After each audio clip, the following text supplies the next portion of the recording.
Bismillahirrahmanirrahim. Assalamualaikum warahmatullahi wabarakatuh. Saya kira pernyataan politik Anies Baswedan yang mengatakan bahwa pemerintahan hari ini semakin jauh dari prinsip integritas, semakin jauh dari prinsip meritokrasi, menjadi salah satu isu politik yang terus mendapatkan sorotan dan menjadi pergunjingan yang tidak berkesudahan.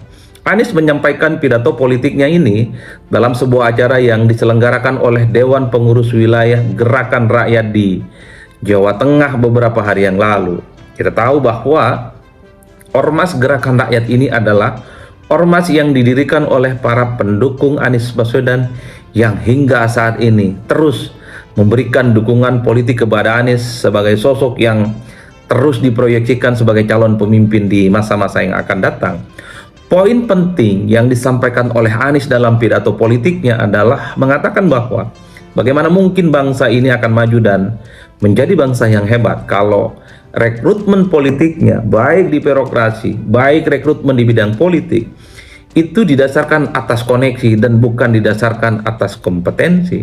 Anies mengatakan bahwa politik saat ini adalah politik yang penuh dengan unsur-unsur transaksional, mengabaikan kompetensi, mengabaikan profesionalitas, dan mengabaikan unsur yang terkait dengan kualitas dasar manusia.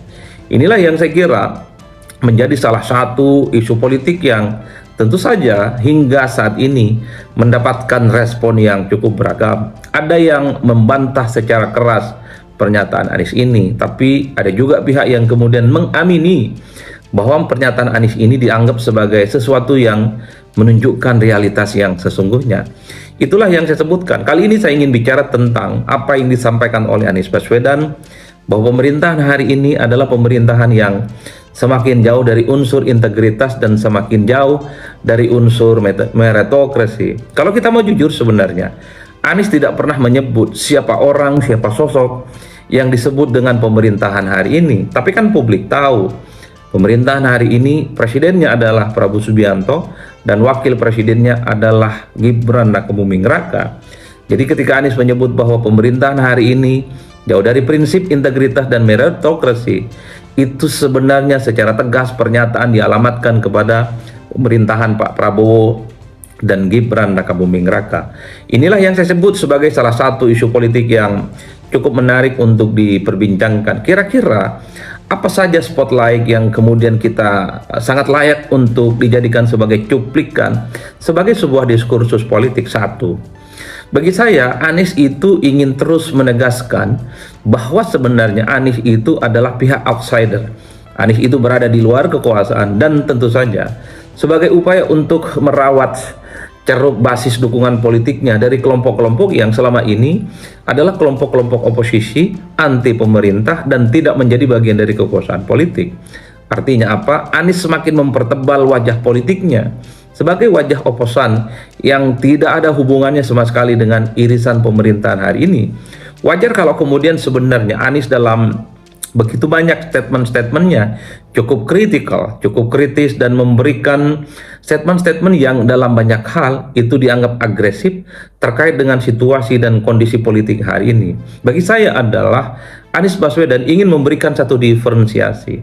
Anies ingin memberikan satu penegas yang menjadi pembeda bahwa Anies itu hari ini iman politiknya, mazhab politiknya adalah mazhab oposisi, berada di luar kekuasaan, dan yang paling penting itu adalah sebagai upaya untuk merawat pihak-pihak dan basis-basis konstituen yang selama ini berada di luar pemerintahan. Itu adalah poin yang pertama.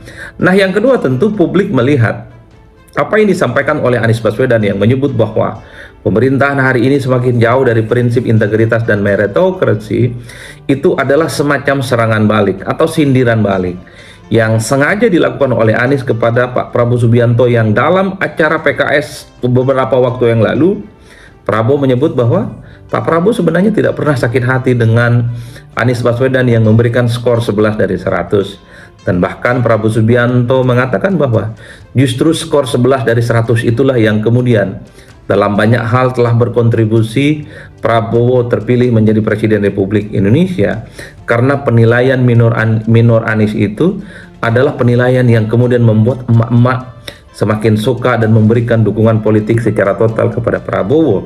Pernyataan itu disampaikan oleh Pak Prabowo dalam sebuah musyawarah nasional yang dilaksanakan oleh PKS beberapa waktu yang lalu.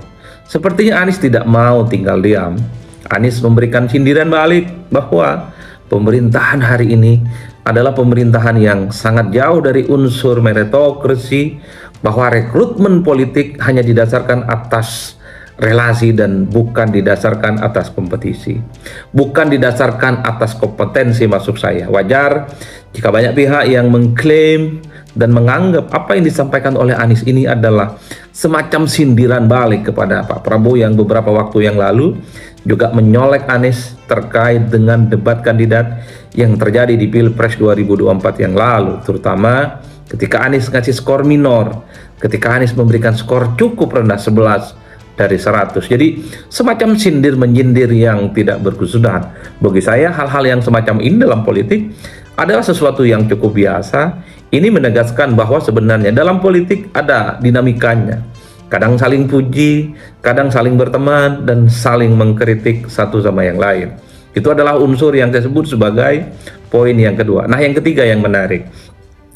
Ada sejumlah elit partai yang saya kira memberikan pembelaan kepada Prabowo Subianto ketika Anies Baswedan menyebut pemerintahan hari ini itu hanya didasarkan atas koneksi dan bukan kompetensi.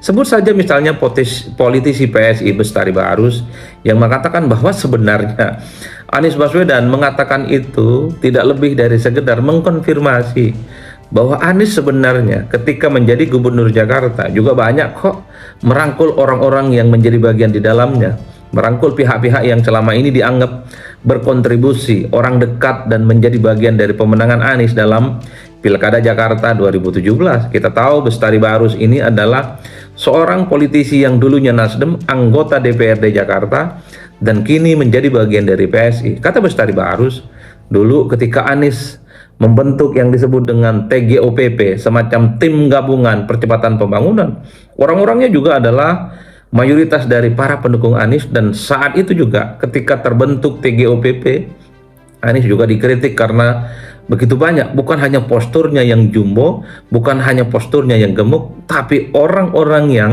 menjadi bagian dari tim TGOPP itu adalah mereka yang terkonfirmasi sebagai orang dekat-dekatnya Anies. Kira-kira begitu pesan politik yang ingin disampaikan oleh Bestari Barus, memberikan pembelaan kepada Prabowo Subianto terhadap kritikan Anies. Dan bahkan Bestari Barus menyebut per hari ini ada sejumlah orang yang terindikasi sebagai orang-orangnya Anies Baswedan juga menjadi bagian dari pemerintahan Pemda DKI Jakarta yang gubernurnya adalah Pramono Anung dan wakil gubernurnya adalah Rano Karno. Jadi kalau bicara tentang koneksi, kalau bicara tentang orang dalam, bukan hanya juga di sana, tapi juga terjadi di pemerintahannya Anies Baswedan ketika jadi gubernur.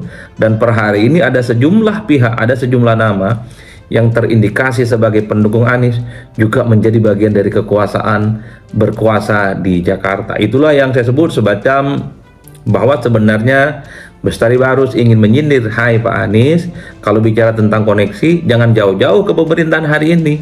Tapi koneksi politik, rekrutmen politik, itu juga terjadi di zamannya Pak Anies. Dan bahkan ada sejumlah nama yang menjadi bagian orang yang selalu mendukung Pak Anies, ada loh yang menjadi bagian dari pemerintahan daerah di Jakarta hari ini. Itu yang disebut oleh Bestari Barus. Bukan hanya Bestari Barus, kita juga mendengarkan pernyataan pembelaan yang disampaikan oleh Riza Patria, seorang politisi Gerindra, saat ini adalah wakil menteri desa, dan posisi Gerindra saat ini adalah Ahmad Riza Patria, ketua Gerindra Jakarta, mengatakan bahwa semua presiden itu punya style politik, semua presiden itu punya gaya kepemimpinan. Apa yang dilakukan oleh Prabowo Subianto itu jangan disimplifikasi sebagai sebuah koneksi, jangan disimplifikasi sebagai sebuah kabinet dan pemerintahan yang jauh dari prinsip meritokrasi. Tapi apa yang dilakukan oleh Prabowo itu adalah merangkul semua kalangan, merangkul semua pihak, dan merangkul semua kelompok. Tujuannya adalah gotong royong, persatuan, supaya Indonesia itu tumbuh berkembang menjadi bangsa yang hebat, menjadi bangsa yang top, relatif kompetitif. Dan tentu saja untuk mencapai tujuan itu, kerjasama politik dengan berbagai partai, berbagai unsur, ormas, pemuda, kelompok-kelompok aktivis, tokoh masyarakat itu menjadi sesuatu yang niscaya. Jadi Riza Patria yang dulunya adalah wakil gubernurnya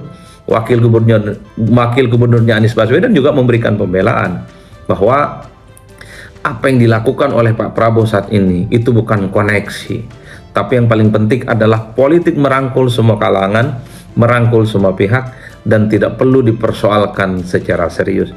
Ini adalah poin yang ketiga yang saya sebut sebagai satu persatu.